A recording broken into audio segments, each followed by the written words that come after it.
Thank you, everyone, for joining us today for BreathID HP, our introduction to BreathID University. The first segment of this presentation is going to be around H. pylori and just some quick facts at a glance.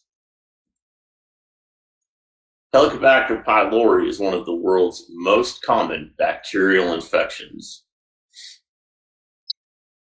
Helicobacter pylori is a gram-negative microaerophilic bacterium discovered in 1982 by Australian scientists Barry Marshall and Robin Warren.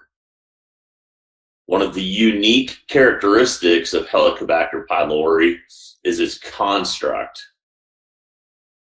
Helicobacter pylori has flagella that allows for mobility.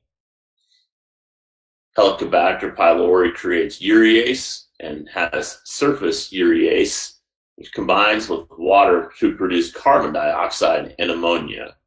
Ammonia is a base, decreasing alkalinity in the stomach environment. H. pylori is extremely genetically adaptable and diverse, increasing its ability to survive in hosts and aids in its resistance to antibiotics. H. pylori lives in the microflora of the stomach lining and appears in over 50% of humans.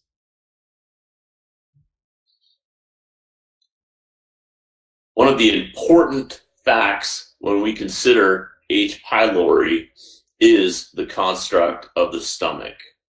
Helicobacter pylori is found most frequently in the pyloric antrum of the stomach, the pyloric sphincter, and the duodenum.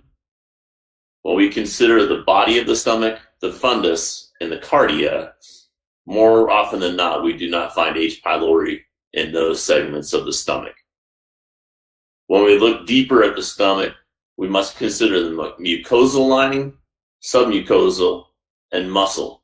And this is going to be important further into this presentation when we look at the effect of H. pylori as it erodes the lining of the stomach, creates ulcers, and possibly leads to perforation. So the different linings of the stomach, the microflora, typically the layer with H. pylori and other bacterial flora. Hydrochloric acid aids in the digestion of food. Mucus protects the mucosal layer of the stomach. Then the mucosal layer, submucosal, and muscle of the stomach.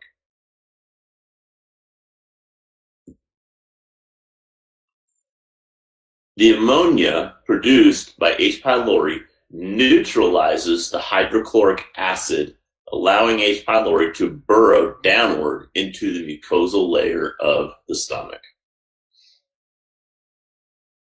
Important consideration in this part of the presentation is a reminder of the fact that Helicobacter pylori is a gram-negative bacteria, which makes it increasingly resistant to antibiotic treatment.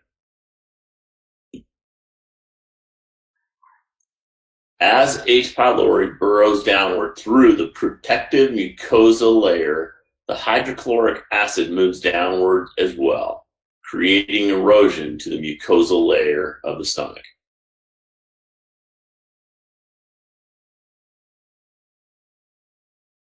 H. pylori secretes exotoxins, Coga A and Vaca A, creating further damage.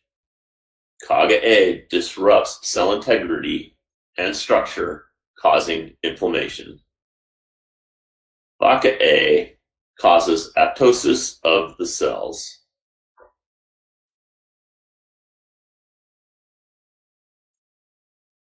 Prolonged erosion eventually leads to a gastric ulcer. H. pylori causes over 90% of gastric ulcers.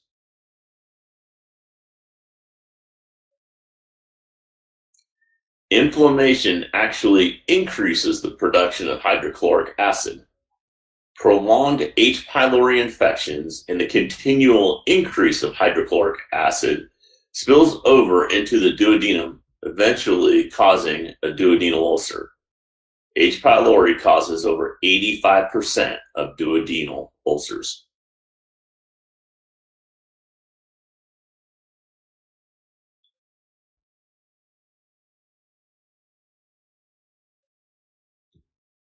H. pylori causes over 90% of gastric ulcers. H. pylori causes over 85% of duodenal ulcers.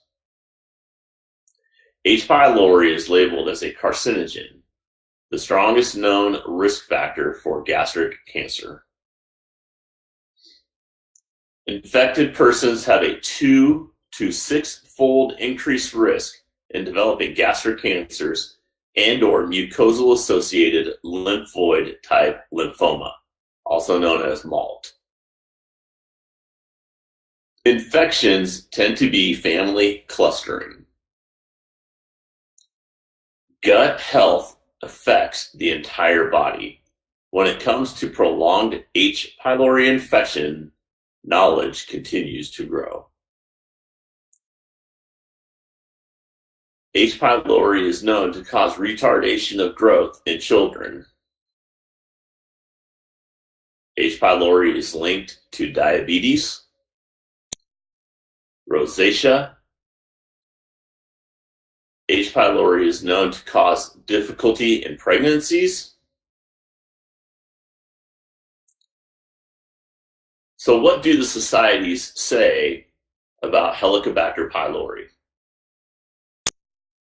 One of the strongest risk factors that we need to consider in Helicobacter pylori is the management of dyspepsia. The statement is from the American College of Gastroenterology. We recommend dyspepsia patients under the age of 60 should have a non-invasive test for H. pylori and therapy for H. pylori infection if positive. This is a strong recommendation with high quality of evidence.